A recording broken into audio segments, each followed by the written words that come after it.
Why does Donald Trump hate Rosie O'Donnell so much? You may have seen by now that he's threatening to revoke her U.S. citizenship. This all began 20 years ago when O'Donnell was one of the first national television voices to call Trump out for the fraudster that he is. Watch the clip here. He held a big press conference to see if he was going to allow Miss USA, such a prestigious title, to regain and retain.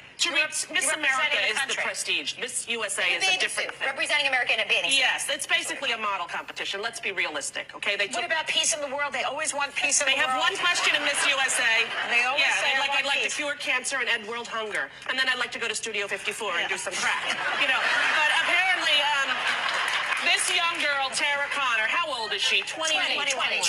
She went out and she was partying. She's from Kentucky. She's so cute. She went to New York and she was hanging out at all the parties, doing what Paris and Lindsay do, dancing and whatever. And so he held a press conference to announce whether or not she was going to retain her crown. Yeah. And then she started to cry. She did. So I just want to thank Donald is giving me a second chance. It was brilliant. And there he is, hair looping, going, everyone deserves a second chance.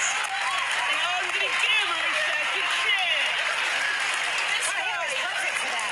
Your hair is perfect. Listen, he annoys me on a multitude of levels. He's the moral authority. Left the first wife, had an affair. Left the second wife, had an affair. Had kids both time, but he's the moral compass for 20-year-olds in America. Donald, sit and spin, my friend. I don't enjoy him. No.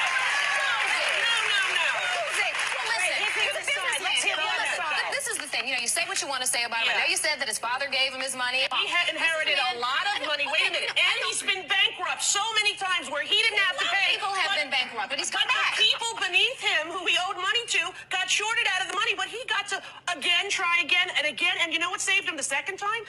After his father died, with that money, he paid off all his bankruptcy. This is not a self-made He's man. honorable. He paid off his creditors. No, he didn't. He didn't pay off the people he owed. They put you on a Here comes payment plan. lawsuit. Get ready. This is going to be good. How did they put you on a payment plan? He sues, I can imagine. Yeah. He's going to sue me, but he'll be bankrupt by that time, so I won't have to worry. But I don't know. I just think that this man is like sort of one of those, snake oil salesmen in Little House on the Prairie. You remember that episode where the guy would come in with a lot of bottles and everybody would be like, ooh, and then he'd leave and little Laura Ingalls would go, Dad, I don't think there's anything in this bottle.